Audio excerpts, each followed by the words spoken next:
Ó, eu vou receber agora um convidado que já faz um tempo que eu estou querendo trazê-lo aqui no programa. É o Dr. Rodrigo Silva. Ele é teólogo, arqueólogo e filósofo. E ele vai falar para a gente um pouquinho sobre a vida de Jesus. E também vai lançar o seu livro, A Enciclopédia Histórica. Doutor Rodrigo, seja muito bem-vindo. Muito obrigado. É um prazer estar no seu programa aqui. Prazer recebê-lo aqui no nosso programa. Sabe que você tem aqui um admirador. Puxa, obrigado. Viu? Acompanho o seu trabalho e já acompanhei muitos dos seus vídeos e fico encantado com a maneira com que você realmente tem abordado os assuntos, né? Eu acho que é muito interessante misturar um pouquinho, colocar arqueologia, história com a Bíblia, para que a gente poder entender melhor. E você está lançando um livro, é isso? Isso, a Enciclopédia Histórica da Vida de Jesus. Inclusive, esse é um presente para você. Opa, muito obrigado. Viu? E já combinei com a Letícia lá, nós vamos dar um jeito depois aí do telespectador poder ganhar um desse aí também no sorteio, alguma coisa aqui. Tá. Tá bom? Depois vocês veem como é que fazem, mas eu espero que você aprecie a leitura. Esse aí já está com seu nome autografado aí. Muito obrigado. Linda, inclusive, né? Muito bem feito. Onde a gente acha o livro, Rodrigo? Esse livro ele pode ser encontrado nas principais livrarias do Brasil, também através da internet. Ele é uma publicação da editora Pai, e foi um trabalho que eles me convidaram, eu fiquei muito feliz, inclusive tem QR Code, nós vamos mostrar aqui alguns vídeos, e os vídeos que nós vamos mostrar aqui, ele pode ver no livro aí, porque é só colocar o celular lá no QR Code. Se eu estou falando, por exemplo, do túmulo de Herodes, mostra o local que eu gravei em Jerusalém, onde o túmulo foi encontrado, esse tipo de coisa assim. Quantas todo vezes ilustrado. Você já foi para lá? Eu contei até a 22ª, depois eu parei de contar. Parou de contar, né? Esse ano eu já fui para lá 4 vezes, daqui a 2 semanas eu volto para lá. Tá. Eu amo aquele pedacinho de chão ali, viu? Pois é. Eu queria começar fazendo uma pergunta emblemática, né? De que forma, Rodrigo, a arqueologia mostra as evidências da existência real de Jesus Cristo? Eu acho isso muito fantástico, porque a arqueologia bíblica, ou aquele recorte do Oriente Médio com o qual eu trabalho, ele tem 2 papéis fundamentais. Um deles, ele me ajuda a substanciar se aquela história que a Bíblia apresenta é verdadeira. Porque eu não vou provar pela arqueologia que Deus existe, eu não vou provar pela arqueologia que Maria era virgem quando deu à luz a Jesus, mas se a história que a Bíblia apresenta for verdadeira do ponto de vista arqueológico, a teologia que se assenta sobre ela também o será. Então tem esse viés apologético. O segundo papel da arqueologia, igualmente importante, é esse de contextualizar o ambiente bíblico. Contextualizar. Se eu disser, estou morto de cansado hoje, Fábio, você não vai pensar que um morto se cansa, mas daqui a 2000 anos essa minha fala pode virar uma polêmica se ninguém olhar o ambiente de hoje, como é que funciona o sistema, como é que funciona. São várias coisas assim que a arqueologia tem contribuído e eu espero dar alguns exemplos aqui hoje nesse bate-papo aqui com você. Bom, a gente sabe que os autores dos evangelhos, alguns deles conheceram Jesus. Pessoalmente. Como é que a gente identifica nesses textos a presença real de Jesus? Ou seja, quando eles realmente tiveram esse encontro com Jesus, já que o primeiro evangelho, vamos dizer assim, foi escrito 60 anos depois do evento Jesus Cristo. Na verdade, nós temos aqui 2 linhas teológicas, uma mais liberal, outra mais conservadora. A mais liberal vai dizer que os evangelhos são todos posteriores ao ano 70 e que não foram escritos pelos autores que normalmente se atribuíam. Mateus não existiu, foi a comunidade mateana, a comunidade joanina. Existe uma outra linha mais conservadora, eu faço parte dessa segunda linha, que acredita que os evangelhos são dos autores bíblicos, a eles atribuídos sim. O meu mestrado foi em patrística, a gente estudou bastante isso, já havia toda uma tradição ali. E existem muitos elementos no evangelho que indicam que eles são, com exceção do evangelho de João, anteriores ao ano 70. Por exemplo, a linguagem que se usa, existe um parâmetro aramaico muito forte por detrás do grego do Novo Testamento, que indica que eles estavam trabalhando com fontes que remetem até o Jesus histórico, até a época em que Jesus estava aqui. Então, eu particularmente acredito que o primeiro evangelho foi de Marcos, e eu dataria ali por volta do ano 50, o evangelho de Mateus e Lucas eu colocaria por volta do ano 60, e o evangelho de João no final dos anos 90. Aliás, uma curiosidade, o evangelho de Lucas, você acabou de entrevistar um advogado aqui, tanto o Evangelho de Lucas como o livro de Atos tem todo o estilo de ser uma peça jurídica, todo o formato de uma peça jurídica, usada provavelmente na defesa do apóstolo Paulo quando ele foi comparecer perante Nero para ser julgado. Olha só. Então nós temos uma peça jurídica, porque Lucas era médico e advogado. E você entrevistou hoje um médico e um advogado, eu tenho as duas figuras aqui no Evangelista Lucas. Aliás, eu acho que todo mundo deveria fazer teologia, né? Eu, quando fiz teologia na PUC aqui de São Paulo, eu realmente fiquei encantado, porque abre um precedente, mostra para você elementos que a gente até afirma a nossa fé, né? E sabe como é que no que nós cremos de verdade. Eu queria fazer uma pergunta que todo mundo me faz. Os cristãos acreditam que Jesus morreu na sexta-feira. A gente chama Sexta-feira Santa. Paixão, exatamente. Da Paixão. E ressuscitou no domingo. Existem evidências disso? Desse acontecimento? Sim, nós temos algumas evidências. A própria historiografia bíblica, eu vou começar primeiro assim, do modo como os evangelhos estão descritos, demonstra que são elementos históricos. Eles não estão escritos como uma novela, como uma lenda, como um mito. Eles estão escritos como um documento histórico. Nem propaganda eu posso atribuir aos evangelhos.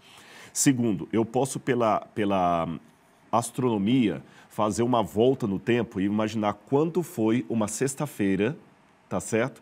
De Páscoa, antecedendo um sábado, e eu encontro no ano 31 depois de Cristo, que é a época que eu trabalho com a morte de Cristo. Nós temos também no Talmud uma referência. Por esse tempo, penduraram ou crucificaram Yeshua HaNozri, que pode ser uma corruptela aramaica do nome Jesus de Nazaré, na véspera da Páscoa. Tá certo? Na Páscoa, melhor dizendo, na véspera, na Páscoa. E então nós temos uma evidência até fora da Bíblia que houve uma condenação numa época de Páscoa, no Talmud dos judeus. Temos também Flávio Josefo, que menciona que ele foi morto na época de Pôncio Pilatos. Então, nós temos essas evidências históricas que Jesus morreu realmente naquela semana que nós atribuímos sexta, sábado e domingo. Nós temos um vídeo aqui que foi cedido, aliás, eu quero agradecer com exclusividade, é pela primeira vez na televisão brasileira, né? Foi cedido pela Pai Editora sobre os artefatos e os pregos que também foram utilizados na crucifixão. E eu quero fazer uma pergunta a respeito disso. A gente pode rodar o vídeo? Vamos dar uma olhadinha. Esse vídeo, inclusive, tem no livro, no QR Code. Tem no QR Code. Vamos dar uma olhadinha. Eu tenho aqui alguns artefatos, ou pelo menos dois, relacionados ao costume de crucificar pessoas na época do Império Romano. Aqui você tem um ossuário, como eu já disse no outro vídeo. Ossuário eram caixas de pedra onde eram colocados os ossos de pessoas que morriam. E aqui na borda do ossuário você tem escrito o nome Yohanan Ben Hagakol, ou João, filho de Hagakol. O que chamou a atenção dos arqueólogos quando descobriram esse ossuário, na verdade ele foi descoberto acidentalmente depois da Guerra de 6 Dias, foi que os ossos que ali estavam eram de alguém, talvez de uma família rica, mas que tinham uma diferença em relação a outros restos de ossos que foram encontrados. E qual foi essa diferença? Ela está aqui. No calcanhar da vítima havia um prego romano de crucifixão atravessando o calcanhar. Ou seja, o sujeito que foi colocado aqui morreu numa cruz, morreu crucificado. O que isto ajuda a ilustrar o episódio da vida de Cristo e da morte de Jesus? Em primeiro lugar, porque a Bíblia fala que Cristo morreu, mas teve direito a ser sepultado no túmulo de José de Arimateia. Muitos críticos diziam que isto era impossível de acontecer, porque os romanos não davam a nenhum crucificado o direito de uma morte digna, de uma morte dentro de um sepultamento digno, melhor dizendo. Isso seria uma invenção do Novo Testamento.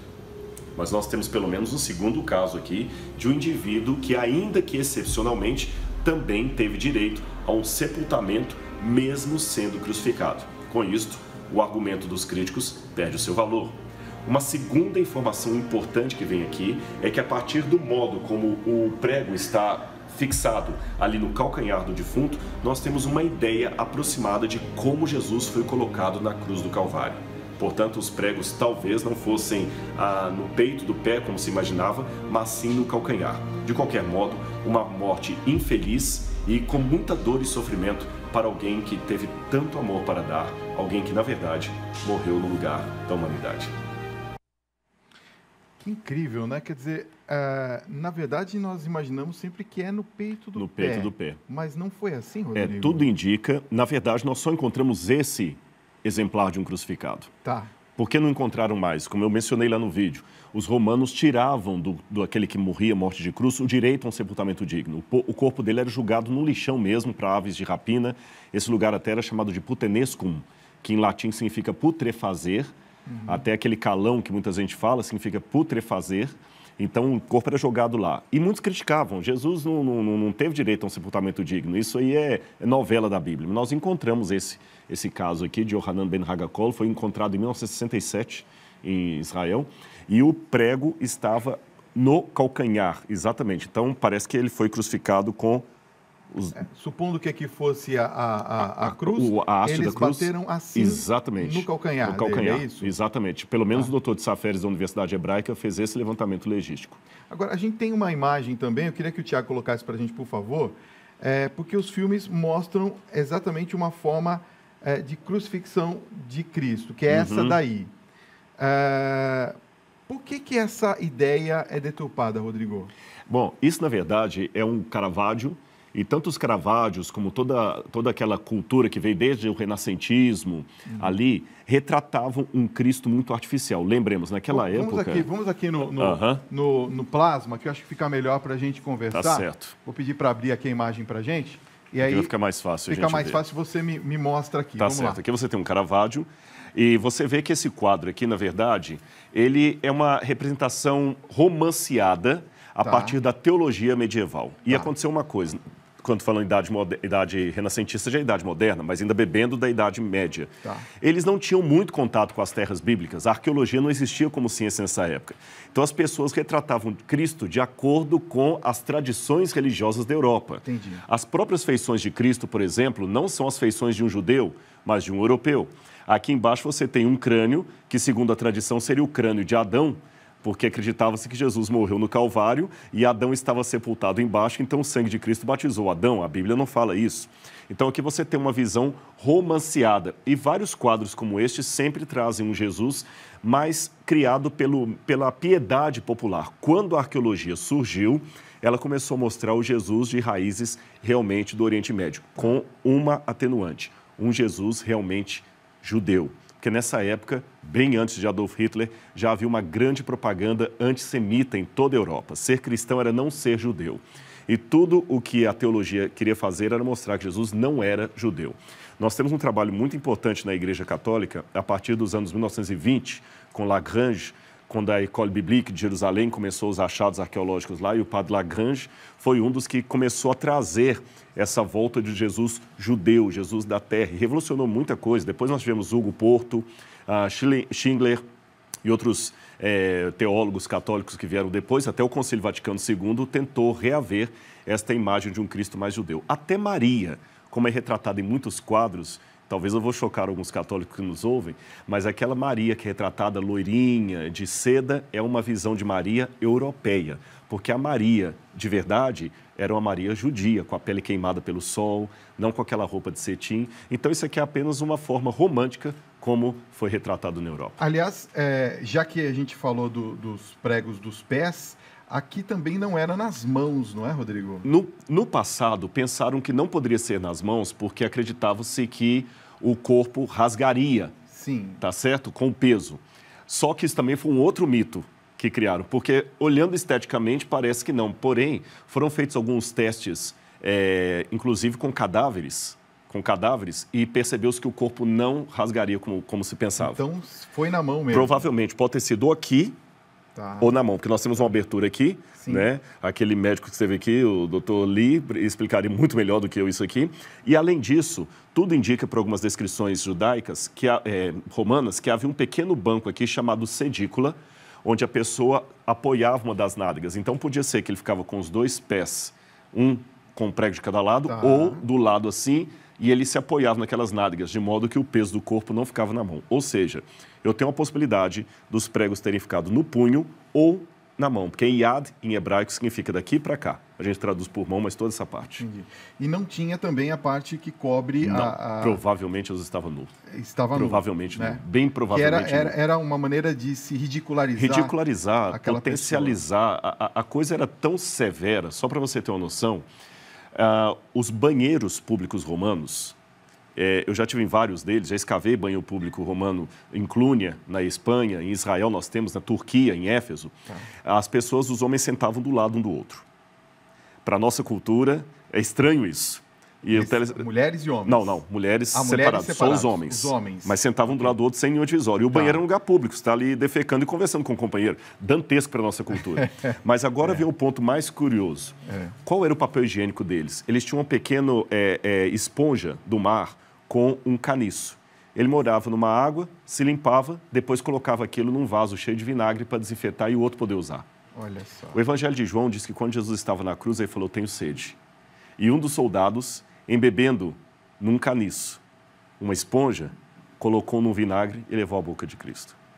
Quer dizer, a representação era exatamente dessa. Exatamente. Ainda que aquele soldado tivesse movido de alguma compaixão pelo Filho de Deus, ele colocou na boca de Cristo, traduzindo em linguagem moderna, um papel higiênico tirado da latrina. Meu Deus. Então você vê a humilhação que foi a cruz. Você vê o nível, né? Ele está contando isso para vocês prestarem atenção no nível da humilhação, né? Exatamente. O nível da humilhação.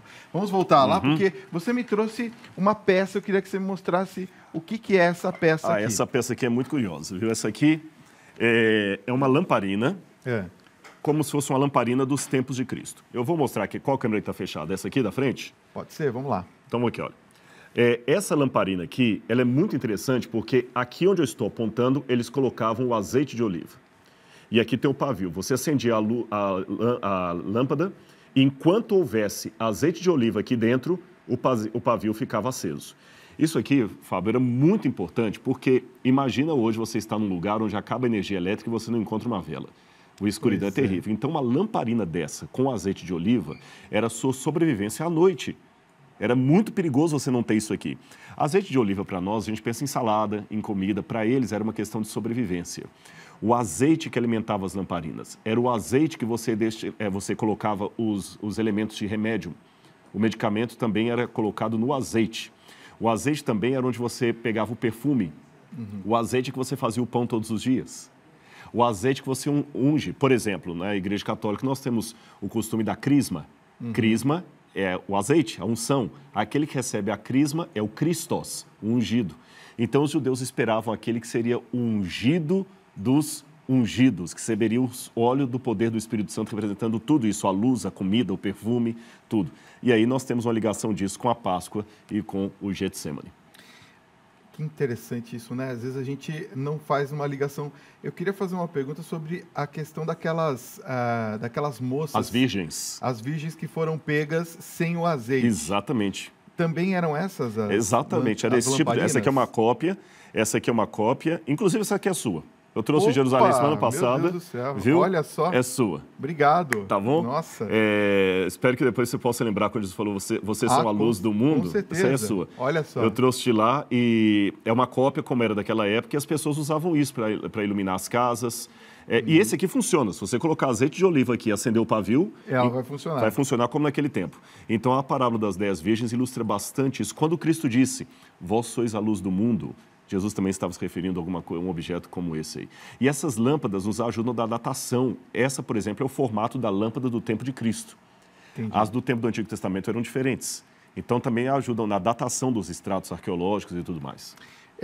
Eu tenho também um outro VT aqui, que é justamente, já que você falou sobre a questão do azeite, a importância do azeite, que também faz parte do livro, não é? Sobre o Monte das Oliveiras, não é? Vamos ver esse VT primeiro? Solta pra gente, deixa eu ver. Logo atrás de mim está o Monte das Oliveiras. Ali tem uma igreja chamada Igreja das Nações, que demarca, segundo a tradição católica, o local onde Cristo verteu sangue, suou sangue em profunda agonia por saber que iria enfrentar a morte da cruz. Nós não podemos ter certeza que foi realmente ali que isso aconteceu. É uma tradição. Na verdade, eu fico me perguntando por que os discípulos, os apóstolos imediatos de Jesus, não demarcaram com um X os lugares onde determinados eventos da vida do Mestre aconteceram.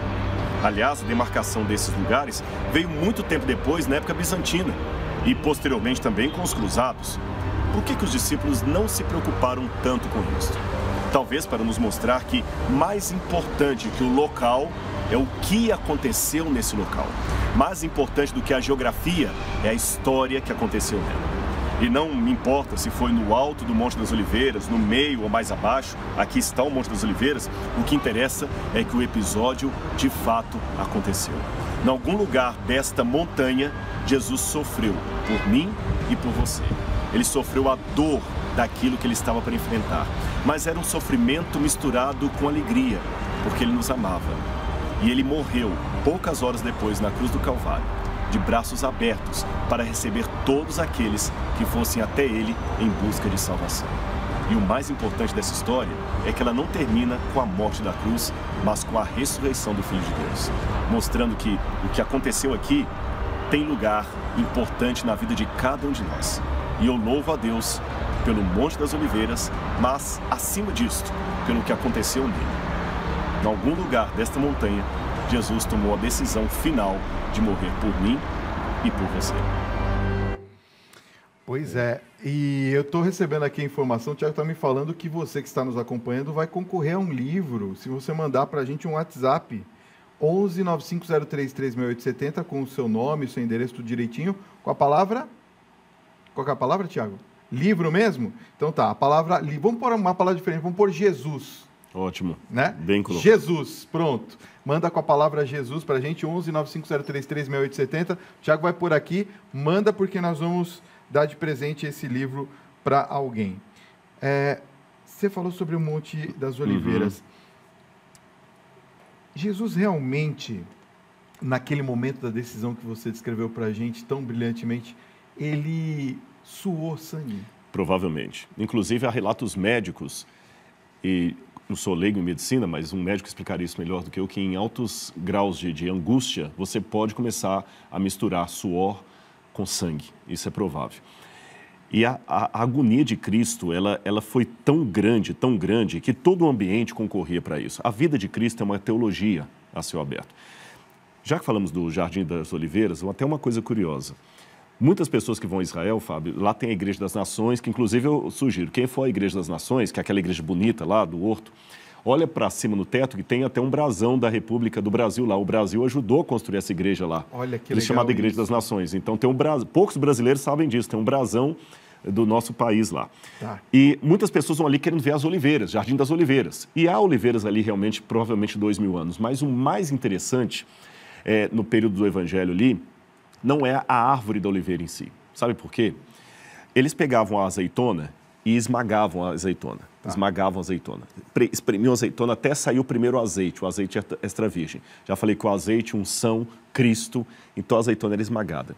A palavra azeitona em hebraico é shemanim. E a prensa é gat. Shemanim, azeitona. Prensa, gat. Prensa de azeitona seria gat shemanim, que lembra a palavra Getsemane. Então, o Getsemane, mais do que um jardim florido, era um lugar onde as azeitonas eram pressionadas. Naquele mesmo lugar? Naquele mesmo lugar. Ali havia várias prensas de azeitona. Aí o esquema é o seguinte, nós sabemos que a Igreja Católica tem muitos peregrinos. Amanhã é dia 12 de outubro, né, o dia de Aparecida do Norte, muitos católicos vão para lá. Mas a cidade de Aparecida hoje tem muitos hotéis. Eu estou fazendo só um paralelo. Jerusalém não havia tantos hotéis. Então, imagina na época da Páscoa, tanta gente indo para Jerusalém, onde é que as pessoas dormiam? As pessoas emprestavam, então, casas. Você pode dormir aqui na minha casa, no meu quintal. O sumo sacerdote deixava as pessoas ficarem no quintal dele lá. Por isso que Pedro estava lá junto com as mulheres e negou a Cristo. E alguns foram para o Monte das Oliveiras. Jesus os deixou dormindo, talvez, num gat shemanim, num lugar de prensa de oliveiras. Chamou Pedro, Tiago e João consigo. Foi até um lugar à parte, uma pedra, onde ele orou e sofreu com o Pai. Mas, ao mesmo tempo que ele estava sofrendo ali, ele estava sendo moído pelas nossas iniquidades, como diz Isaías. Que coisa, né? Eu fico imaginando, assim, como é que seria naquela época para aquelas pessoas viverem esse momento tão precioso do lado de Jesus, né? E visualizarem essa pressão toda que eles sofreram nos últimos momentos. Com certeza, com certeza. Eu acho que nenhum filme retrataria direito isso, não é, não, Rodrigo? Não. Eu parabenizei muito o livro do Mel Gibson, a despeito das críticas que houve, que era um filme muito violento, mas para mim foi o melhor feito até hoje. Agora, Jesus é tão fantástico que eu até diria para você o seguinte, alguns falam, o evangelho é mito, não aconteceu, não. Jesus é um personagem especial demais para ter sido inventado por alguém. E se ele foi inventado por alguém, eu quero adorar a pessoa que o inventou, que essa é digna, você entendeu? Entendi. E Jesus, não tem como eu colocar uma outra opção. Ou ele era um lunático, ou ele era um mentiroso, ou ele era Deus. Ele falou que ele era o Filho de Deus. Ou ele era um lunático, ou ele era um mentiroso, ou era Deus. Se ele era um lunático, então não posso chamá-lo de mentiroso, mas também não seria Deus. Se ele não era mentiroso, talvez fosse um lunático, mas se ele não é nem lunático nem mentiroso, ele só pode ser divino. E as coisas que ele deixou no mundo, realmente um lunático e um mentiroso não produziriam. Qual que é a diferença, já que nós estamos falando assim tão fortemente desse momento da Páscoa, a diferença entre a Páscoa que nós comemoramos hoje e da época de Cristo? A Páscoa judaica. É. A Páscoa judaica, na verdade, ela começa, a palavra Pessah, em hebraico, significa passar por cima. É uma referência quando os hebreus foram libertos do Egito. O cristianismo deu um novo significado a essa Páscoa, porque Jesus também morre numa época de festa de Páscoa. Então, Cristo também nos liberta do Egito, do pecado, da escuridão, da escravidão do mal, do reino das trevas para o reino da luz. Só que a Páscoa judaica, ela tem um momento em que ela é guardada sempre, não é? E a Páscoa judaica pode acontecer numa segunda, numa terça, numa quarta, numa quinta, numa sexta, qualquer dia da semana. Só que o Papa Victor, a partir do ano 180 mais ou menos, ele é contemporâneo de Santo Irineu de Lyon ali, o Papa Victor resolveu fixar a Páscoa no primeiro domingo após a lua cheia, tá certo, da primavera. Ele resolveu fixar. As igrejas da Ásia não aceitaram isso. Houve até chama isso em teologia de querela pascal. Tá. E a coisa ficou, uma parte do cristianismo seguindo a Páscoa como os judeus seguiam e outra seguindo a do Papa Victor. No Concílio de Nicéia, em 325, foi oficializada a Páscoa que a igreja tem até hoje, num domingo fixo. Essa Páscoa foi fixada para atrelar, de certa forma, as festas pagãs que haviam em Roma e que eles queriam, então, de certa forma, fazer uma harmonia entre as festas pagãs e as festas religiosas. Por isso que o carnaval, cada ano, cai numa época diferente. Pouca gente sabe, mas o carnaval é atrelado ao calendário eclesiástico. É uma festa pagã, mas ele cai em épocas diferentes, porque depois do carnaval você tem que ter a quaresma, e a quaresma dá na Semana Santa. E na época, então, quando o cristianismo estava tendo a sua hegemonia após Constantino, que você tem, então, essa oficialização do calendário que fez um ajuste entre festas pagãs e festas cristãs. Aí, a Páscoa, então, acabou ficando fixa sempre num domingo. Mas a Páscoa judaica ela pode cair na segunda, na terça, no quarto, como seu aniversário, que num ano cai num dia, no outro ano no outro dia. Exatamente. É que tem tanta pergunta, você vai ter que voltar outro dia. Já vou avisando. Prazer, aliás, depois eu quero conversar, numa outra ocasião, sobre a polêmica que eu vi no seu canal a respeito da fermentação do vinho. Mas vamos deixar isso para uma outra conversa. Eu volto com prazer. Viu? Eu queria que você falasse para a gente se você teria assim, umas 3 comprovações da existência de Cristo. Existe arqueologicamente, a gente falando, umas 3 mais ou menos explicações empíricas de que Cristo realmente existiu? Primeiro, eu vou dar fontes fora do Novo Testamento. Tá certo? Flávio Josefo menciona Jesus, menciona Tácito, que foi historiador romano, Suetônio menciona Jesus, o Talmud menciona Jesus, que eu já dei 4 fontes. Plínio, o Moço, menciona Jesus, são todas fontes seculares. Essa é uma primeira atestação. Segunda atestação. Personagens mencionados no Evangelho, vários deles nós tivemos já comprovação arqueológica que existiram. Pôncio Pilatos, ninguém mais duvida da existência dele. Caifás, que participou da morte de Jesus. Simão Cirineu, que participou da levar a cruz de Cristo. Possivelmente, aqui eu vou colocar como interrogação, nós temos um ossuário que traz o nome de Tiago, filho de José, irmão de Jesus. Existe uma polêmica, então eu vou trabalhar 50% de chance de ser verdadeiro, 50% fake, mas não deixa de ser uma evidência. E terceiro, a distância entre os evangelhos e os eventos por eles narrados. Ainda que se trabalhe com a data tardia dos evangelhos, que você falou 60 anos, né? Eu trabalho um pouquinho menos, é um tempo muito curto para se elaborar uma lenda, que uma lenda precisa de pelo menos 2 ou 3 gerações para ela se consolidar, pelo menos 100 anos. Tá certo? E os evangelhos estão muito mais próximos da vida de Jesus, por exemplo, do que a biografia que eu tenho de Alexandre o Grande. Entendi. A biografia mais antiga de Alexandre o Grande é datada de 300 anos depois da morte dele. Que coisa, né? Por falar em ossário, nós temos também um outro vídeo exclusivo do Museu de Israel, o ossuário, né, de alguém que se chama Jesus. É isso mesmo? Sim. Podemos ver? Podemos, por favor. Roda aí pra gente, deixa eu ver. Aqui atrás eu tenho várias caixas de pedra, vários ossuários da época do Novo Testamento. Eles não são relacionados a ninguém que foi ali parte da história dos evangelhos. Mas ele traz uma curiosidade, pelo menos um deles. Esse aqui traz o nome de Yehoshua ben Yosef, Jesus, filho de José. Mas não é Jesus de Nazaré, o Jesus da Bíblia. Este artefato aqui mostra que o nome Jesus ou Yehoshua era um nome conhecido nos tempos do Novo Testamento. E nós temos Jesus escrito, evidentemente, em grego, de acordo com os evangelhos que foram produzidos em grego. Mas aqui nós temos um artefato escrito na língua original para nos ajudar a entender como era pronunciado o nome do Filho de Deus na época em que ele esteve aqui nesse mundo. Que incrível! Eu estava comentando aqui enquanto passava o vídeo, gente, que a estrela que está lá, eu pedi para eles separarem aqui, assim que estiver pronto, você me pode pôr no ar, tá, Oséias? Ó, essa estrela aí é idêntica ao símbolo da Rede Vida, né? E é um símbolo encontrado em muitos ossuários do primeiro século da época de Jesus, viu? Olha só. Muito interessante mesmo. Interessante, né? Muito bem. Então, a gente tem uma evidência clara ali, então, de que possivelmente... Deixando bem claro que eu mostrei esse ossuário não é o de Jesus, Jesus ressuscitou. Sim. Apenas para mostrar que o nome era comum na época, tá certo? Iê é a abreviatura do nome sagrado de Deus, Shua é salvar. Então, o Senhor salva. Esse é o significado do nome de Cristo. Aliás, também tem evidências de que Jesus ressuscitou, não é isso? Sim, claro. Aliás, isso aí daria até um outro programa. Que falaria só de evidências da ressurreição de Cristo. A nossa fé não é vã, Fábio.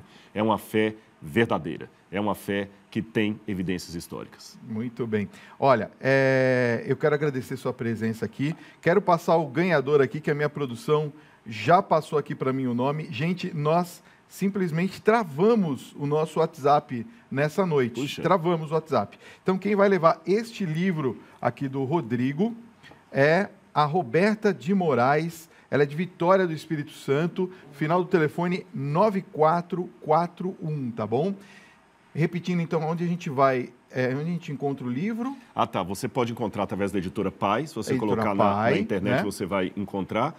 E nosso programa está acabando aqui. Eu quero, então, pedir licença para falar uma coisa bem rápida aqui. Tá. Eu quero convidar os telespectadores, já que nós estamos falando de evidências históricas da vida de Jesus, nós teremos agora, do dia 15 a 17 de novembro, o 2º Congresso Internacional de Arqueologia Bíblica na Unasp, onde eu dou aula. Tá. Esse é uma parceria com a Moriá Center e com a Universidade Hebraica de Jerusalém. O Dr. Adolfo Reutemann, que é curador dos manuscritos do Mar Morto, virá, arqueólogos de Israel.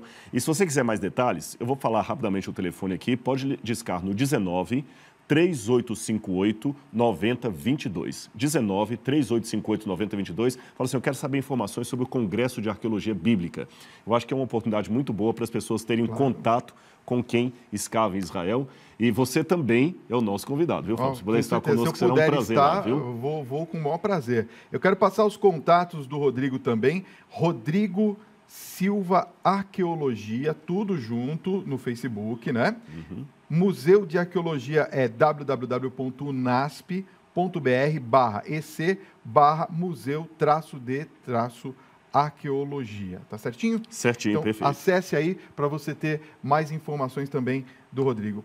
Fiquei, assim, emocionado com o presente. Tá bom. Muito obrigado, e quando de eu verdade. voltar, eu trago um para a Letícia também. Foi muito gente boa, viu? Merece, viu, gente? Vocês não sabem quem trabalha por trás dos bastidores aqui, faz um trabalho de peso. A Letícia já está ficando mais famosa que o apresentador. É um negócio impressionante.